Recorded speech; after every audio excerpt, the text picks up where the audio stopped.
words. You lied to us. In the short time that you've been FBI director, you've presided over a rash of retaliatory firings.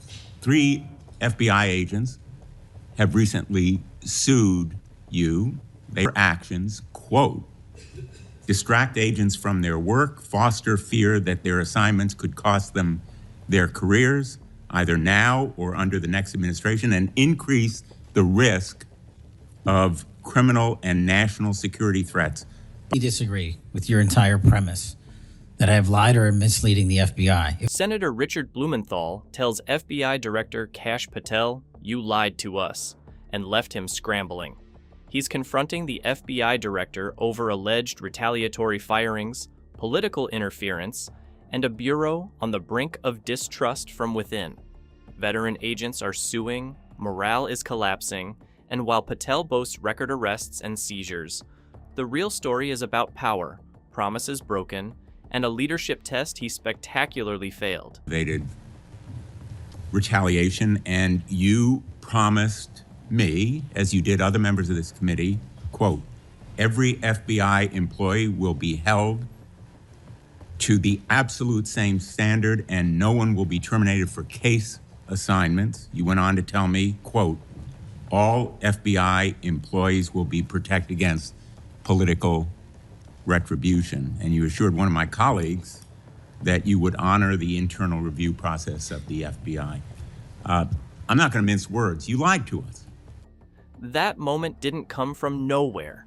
It was the result of 7 months of broken promises, shattered careers, and a pattern so obvious that even silence became evidence.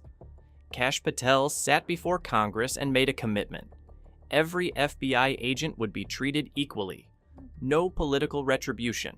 No retaliation based on case assignments. Those were his words. He chose them. He said them under oath. And then the real world happened, and it looked nothing like what he promised. 60 years between them of distinguished service, rescuing hostages, saving kids from predators, dismantling drug cartels, and their allegations, their civil allegations, are a searing indictment of your tenure as FBI director. But it's not just those 3. The FBI Agents Association has said that your actions, quote, distract agents from their work, foster fear. 7 months later, veteran agents with 60 combined years of elite FBI service found themselves fired, not for misconduct, not for failure, for the cases they worked, for the investigations they touched, for the names that appeared in their files. The FBI Agents Association, representing 14,000 members, nearly 90% of all active agents, issued a public warning. Morale collapsing, fear spreading through the ranks.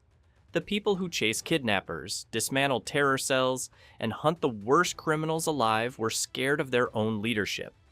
Think about what that actually means for a second. As you know, is voluntary. It represents 14,000 members, 90% of all the active agents. These are your employees saying that your performance has been unqualified and unfit. Senator Blumenthal didn't waste time with pleasantries. He asked one surgical question, the kind that sounds simple but carries the weight of an entire investigation inside it. Has anyone from the White House contacted you about personnel decisions? That's it. One sentence. And what Patel did next told you everything you needed to know without him saying a single honest word. Ask you, has anyone from the White House contacted you about... Disagree with your entire premise that I have lied or am misleading the FBI. If I were, the results that I announced today by the men and women of the FBI and the historic records we are doing to keep this country safe would not be possible. The men and women of the FBI are responding to our leadership and this administration's priorities. The only way people get terminated at the FBI is if they fail to meet the muster of the job and their duties, and that is where I will leave it. And you accusing me of lying is something I don't take lightly, but I'm not going to get into a tit for tat with you. Well, let me just ask. He talked about OMB. He brought up budgets. He pivoted to staffing priorities. He mentioned fentanyl seizures. He He cited arrest numbers. He did everything except answer the question. And here's what makes that so damning. He didn't deny contact. He just buried the admission under enough syllables that it almost sounded like a denial. Contact exists, but contact isn't direction. Discussion isn't coercion. You can see the logic he's using, and you can also see exactly why it falls apart. The White House, OMB, during the budget process, how many personnel we need, who we need where. Answer is yes. For budgetary You've been purposes directed and to real fire people, agents, because they participated in investigations of the president. I don't receive directions to do that.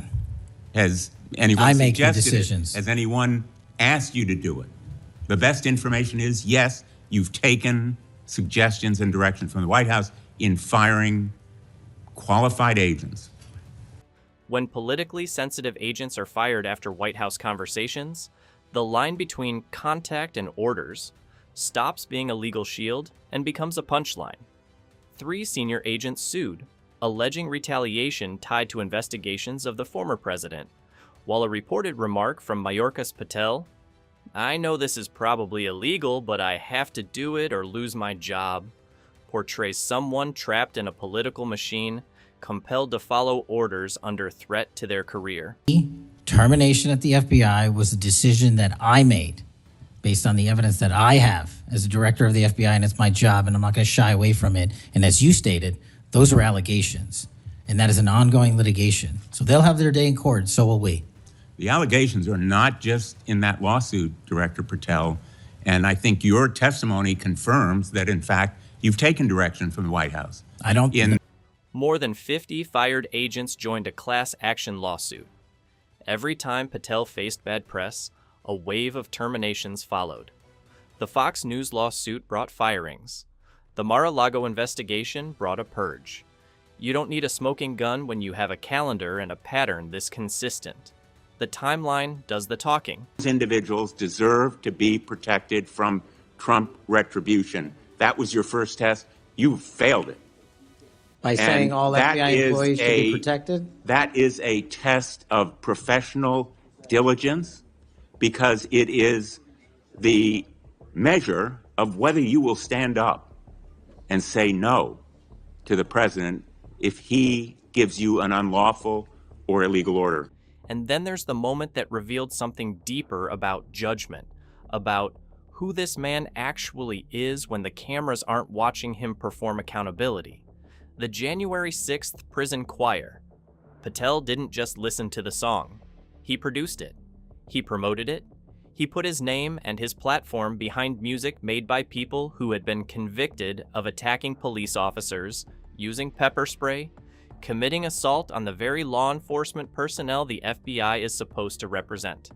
Some of these choir members admitted violent conduct inside the Capitol. These are documented facts, not characterizations. The J6 choir. You know who the J6 prison choir is, don't you? It's been referenced earlier, yes.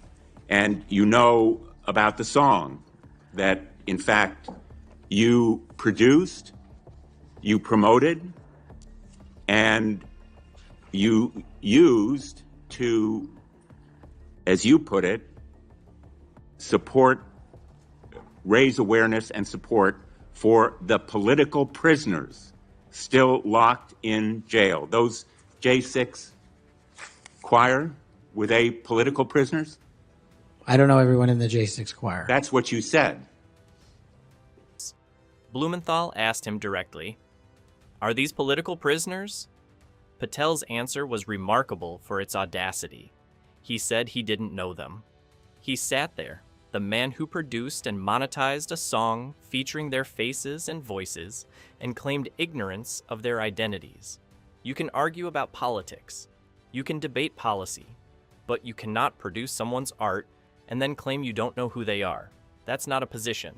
That's an insult to every person watching. Your tweet, that's your whole statement.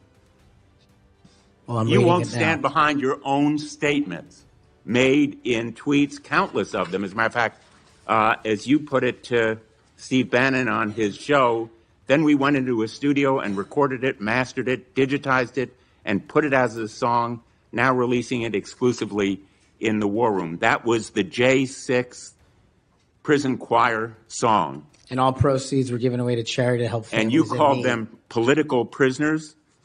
The credibility damage from that exchange wasn't just personal. It connected directly to everything else.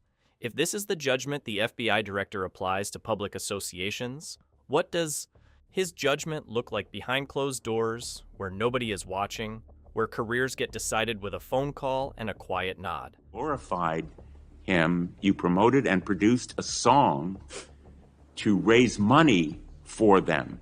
And you now want us to believe you don't know who they are? What's often missed in discussions of FBI leadership and political interference is the quiet toll on agents still at work. Hesitation, where judgment is shadowed by career fear, silently kills investigations. Hostage rescues, child exploitation cases, counter-espionage networks aren't administrative tasks. They demand agents who are fully committed, protected, and confident. Once that confidence cracks, the system suffers in ways no statistic can capture. The Department of Justice was firing more than a dozen lawyers who worked with the special counsel, Jack Smith, simply because they were involved in that case.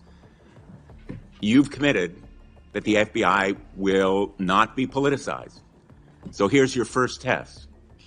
Will you commit that you will not tolerate the firing of the FBI agents who worked with the special counsel's office on these investigations?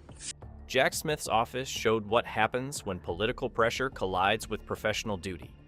Agents who followed the evidence got fired. Blumenthal asked Patel if he would protect these FBI agents, and Patel gave a general answer about all employees. Blumenthal shot back, "No, that's not enough. These are your first test. You failed." The moment stung because it was true. A director who cannot explicitly defend agents under political fire isn't protecting them, just managing optics while the erosion continues. It is a yes or no answer, and it is your first test. Senator, every FBI employee will be held to the absolute same standard, and no one will be terminated for case assignments. And I'm not going to accept that answer, because if you can't commit that those FBI agents will be protected from political retribution, we can't accept you as FBI director. The operational statistics Patel keeps reaching for are real. Arrests happened, seizures happened, people were saved. None of that is in dispute. But there is a difference between operational output and institutional integrity. A machine can produce results while its internal structure is being quietly dismantled. The numbers don't tell you what's being lost. They only tell you what's being counted. These will be protected against political retribution. Those individuals deserve to be protected from Trump retribution. That was your first test. You failed it. What Senator Blumenthal, the room, and the agent suing understand is simple. The firewall between political power and federal law enforcement isn't a wall. It's a fragile set of norms and expectations. When the FBI director hedges, deflects, cites statistics, and admits private White House contact on personnel, that firewall doesn't fall. It erodes, silently, structurally. You lied to us. 4 words. Behind them, every fired agent doing their job, every lawsuit filed, every case stalled, every moment political loyalty trumped legal duty. That sentence wasn't an accusation, it was a diagnosis.